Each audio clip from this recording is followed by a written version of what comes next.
Bismillahirrahmanirrahim. Assalamualaikum dear students. This is Paradise College and welcome in class of English of first year. Students, previous lecture में हम लोगों ने 5th poem जिसका नाम है In the Street of Fruit Stalls की explanation attempt की थी. तो 6th poem हमारी जो है सिंधी वुमन उसको कैरी करने से पहले हम इसके synonyms और classes देखेंगे. So open your books. इस पोएम के सिनोनिम्स देखें.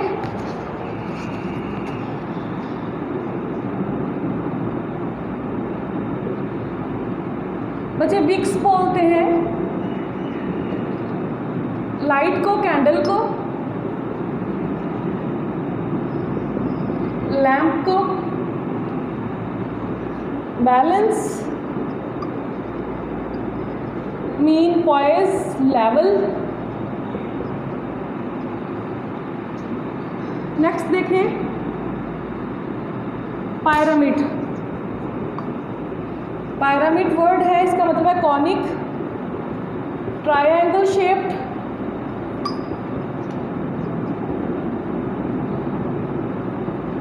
नेक्स्ट है पाइल्ड. अच्छा, पाइल्ड बोलते हैं ढेर को, मतलब हीप, स्ट्रैंड. कैनन यहाँ पे मिलिट्री वेपन को कहा गया है.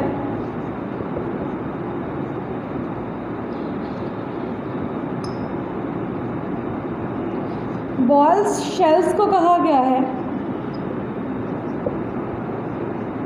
Shells, grenade. ऑर्बिट सर्कल को कहते हैं. कॉम्पैक्टेड का मतलब होता है समा जाना, कंप्रेस हो जाना, स्ट्रेच हो जाना.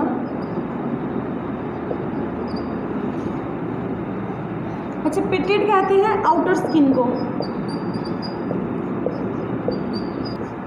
Radiant, brightness, glow, blaze, brightness. तो ये है हमारे सिनोनिम्स 5th पोएम के. विक्स का है balance, pyramid, piled, cannon, balls, orbit, compacted, pitted और रेडिएंट. यही इंपॉर्टेंट सिनोनिम्स हैं. पोएम छोटी होती है इसलिए उसके सिनोनिम्स भी थोड़े होते हैं. अब हम देखते हैं इसके क्वेश्चंस. मेरा फर्स्ट क्वेश्चन है what are the feelings of the poet standing in the dark. अंधेरे में खड़े होकर जो हमारा पोएट है, शायर है, उसकी क्या एहसासात हैं, क्या फीलिंग्स हैं. द पोएट फील सैड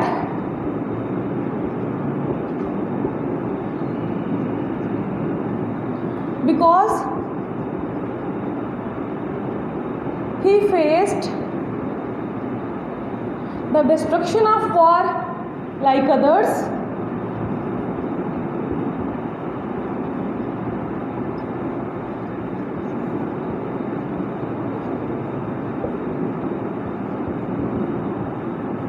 तो हम यहाँ पे कह सकते हैं कि स्टैंडिंग इन द डार्क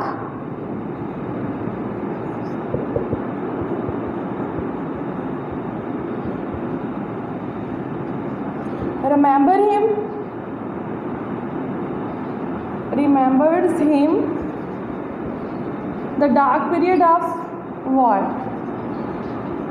तो अंधेरे में खड़े होकर उसको वो सारा जंग का नज़ारा याद आता था. इस वजह से वो वहाँ पे क्या हो जाता था, सैड हो जाता था.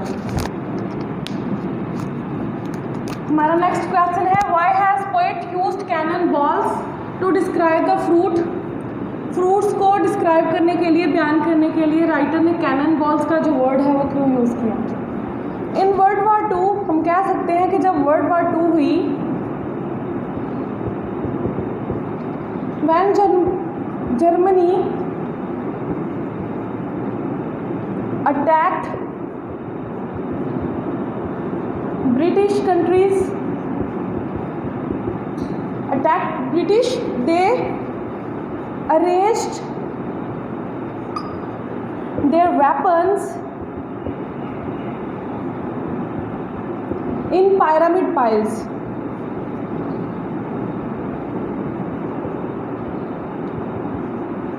like grenade bombs and shells. So like these,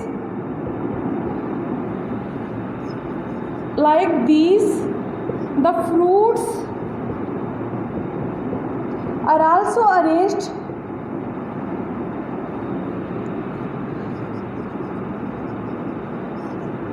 in pyramid shape. So therefore the poet has used the word cannonballs to describe the fruits because they are looked like shells and grenade bombs. During World War II, when Germany attacked British, तो उन्होंने क्या किया हुआ था? They arranged their weapons in pyramid piles. उन्होंने ढेर लगाए हुए थे तकूनी शक्ल के। तो जो फ्रूट्स हैं वो भी सेम शेप के अरेंज थे, तो इस वजह से वो भी वैसे ही दिखाई दे रहे थे। तो यहाँ पे कैनन बॉल्स हम लोग सिंबल कह सकते हैं किसका? डिस्ट्रक्शन का। अब हम मूव करते हैं अपनी 6th पोएम की तरफ, जिसका नाम है a Sindhi woman bye John स्टॉलवर्दी। हमने जो प्रीवियस पोएम पढ़ी in the street of food stalls, वो भी इसी पोएट की है, और 6th पोएम भी सेम पोएट की है। तो बायोग्राफी मैंने ऑलरेडी इसकी करवा दी हुई है, तो हम डायरेक्ट पोएम की ही बात करेंगे। So we will read the poem first. Barefoot through the bazaar and with the same indolent grace as the cloth blown back from her face, she glides with a stone jar high on her head and not a ripple in her tread. Watching her cross erect, stones, garbage, excrement and crumbs of glass in the Karachi slums, I, with my stoop, reflect, they stand most straits who learn to walk beneath a weight. अब इसकी translation देखते हैं। Bear foot कहता नंगे पैर throw the बाजार, बाजारों में से नंगे पाँव, and with the same undulate grace, और बिल्कुल ना लचक खाने वाली चाल के साथ, as the cloth blown back from her face, जैसे कि उसके चेहरे से उसका पल्लू पीछे को उड़ रहा था, नंगे पैरों से बाज़ार के बीच में से गुजरती हुई, जिसकी चाल में बिल्कुल भी कोई खम नहीं था, और उसके चेहरे से उसका दुपट्टा पीछे को लहरा रहा था। She glides with a stone jar, वो चल रही थी एक पत्थर के जार को उठाए, मर्तबान को उठाए, हाई ऑन हर हेड, अपने सर पे। पत्थरों, कंकरियों और गिरदो गुबार के बीच में से कराची की कच्ची आबादी में से गुजर रही है। उसको ऐसे देखकर मैं, जिसकी कमर झुकी हुई है, सोचता हूँ कि जो लोग बोझ उठाना जानते हूँ वही ज़िंदगी में सीधा अकड़ के चलते हैं। जी बच्चों, अब इसकी एक्सप्लेनेशन करते हैं, साथ ही आपको मैं एनालिसिस भी करवाती हूँ। 2 स्टांजा है इसके। क्या कहता है? A Sindhi woman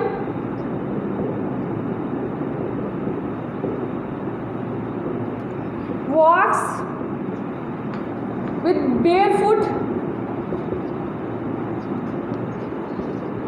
through the bazaar.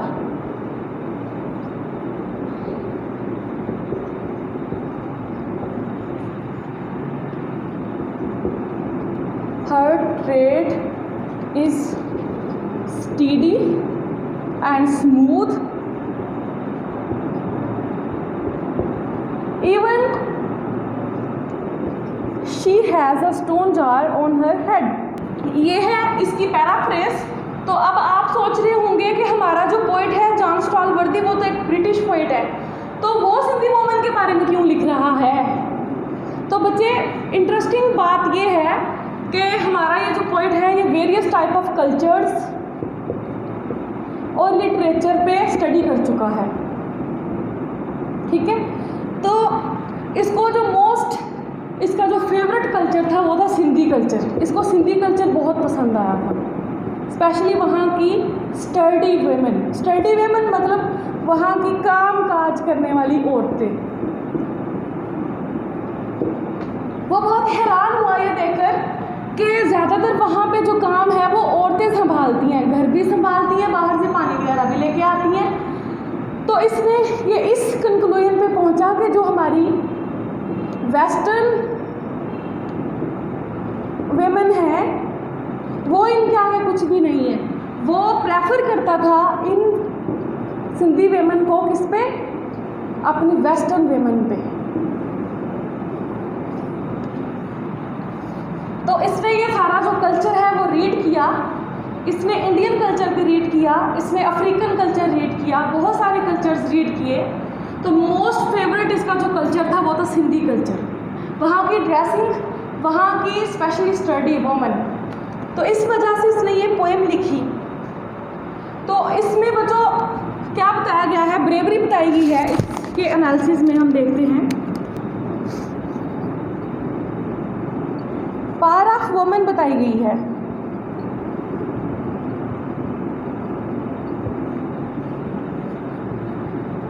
Women have to, कहता है women have to manage everything.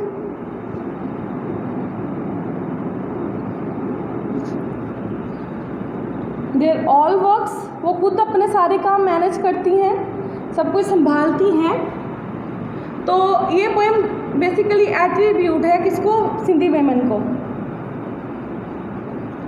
Attribute to Sindhi women.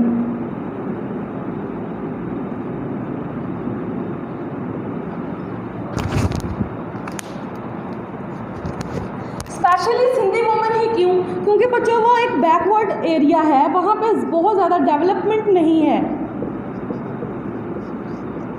और वहाँ पे क्या है, स्लम्स हैं, ज़्यादातर कच्ची आबादी है।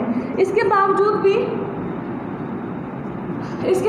भी ये जो औरतें हैं ये मैनेज करती हैं, वहाँ पे एंड्योर करती हैं, बियर करती हैं, स्टैंड करती हैं, उस कंडीशन को क्या करती हैं,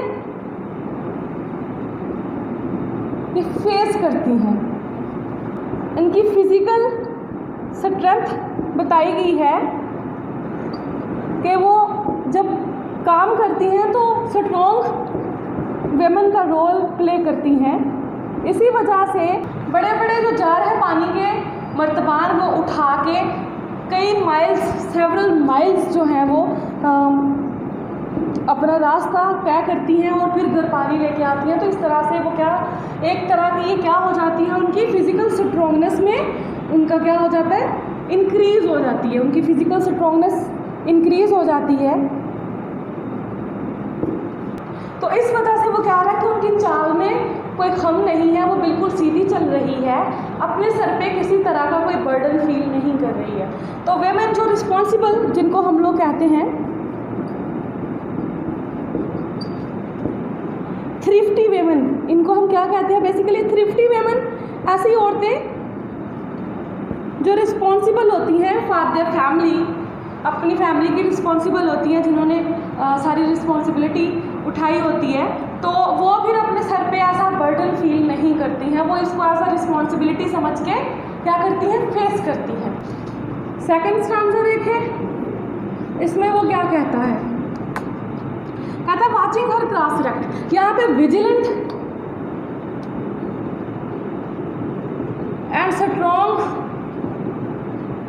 पर्सन के बारे में बताया गया है, vigilant strong person.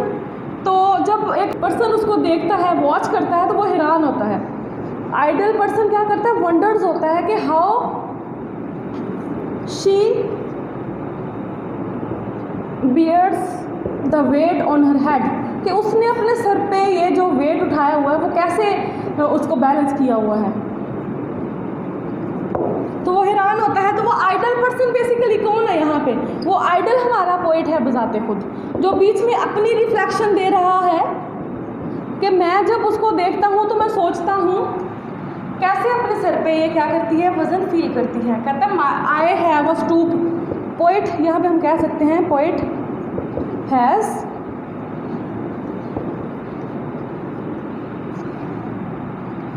A bent, poet has a bent line, इसकी जो कमर है वो झुकी हुई है। तो इस वजह से ये हैरान होता है कि सिंधी वुमेन कैसे एरेक्ट का मतलब है बिल्कुल स्ट्रेट कैसे चल रही है। तो लास्ट वाली लाइन में वो क्या कहता है, they stand most straight who learn to walk weight. तो यहाँ पे वो क्या कहता है, determined persons, determined and study humans या study man who can bear the hurdles of life and endure the responsibilities of life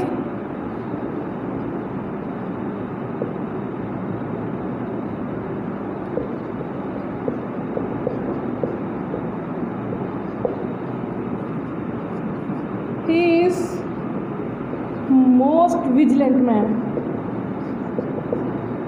vigilant person, ठीक है ना। और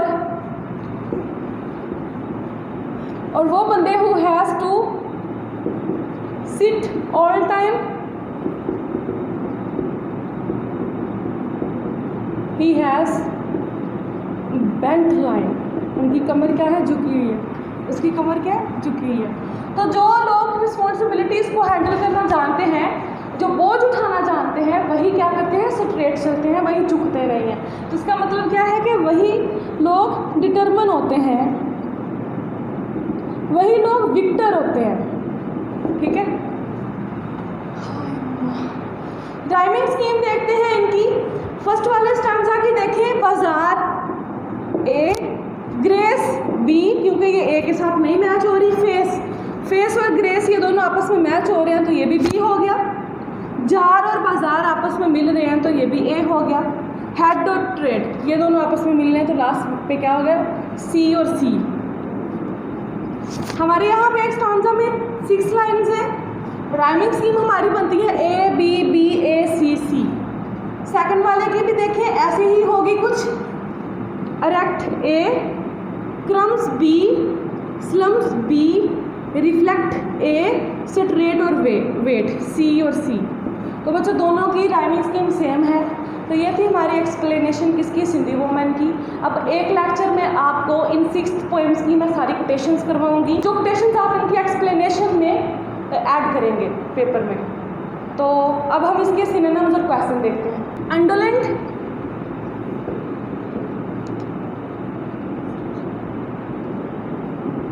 इसका मतलब है स्ट्रेट, टीडी। देन है ग्रेस, ग्रेस का मतलब है बच्चों पेस, गेट मतलब चाल। देन नेक्स्ट वर्ड है ब्लाउन, ब्लाउन का मतलब है रिपलिंग।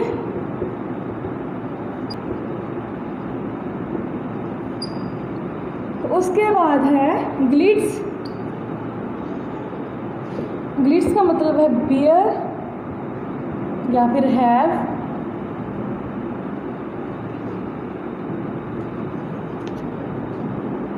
रिपल मतलब ट्विस्ट। स्टैगर, बच्चे क्रम्स कहते हैं ग्लास, पीसीज ऑफ ग्लास को।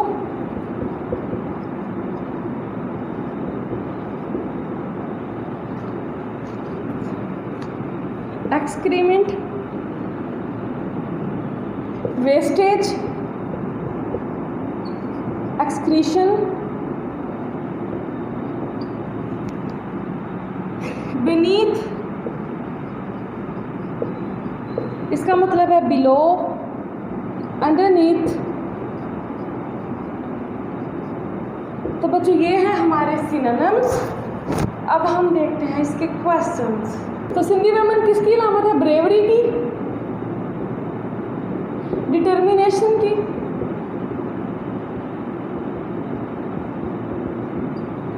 endurance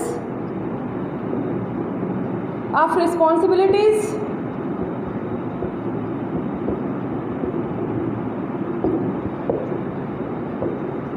well organizer। तो ये सारी चीज़ें कौन रिफ्लेक्ट करता है, Sindhi woman. The poet reflect when he saw the woman, जब शायर ने औरत को देखा तो उसने क्या सोचा, he reflects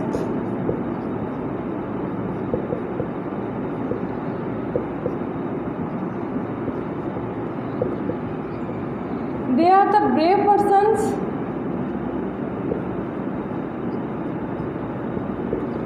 who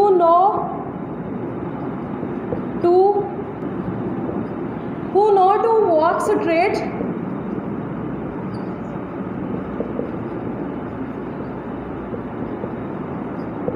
under the weight।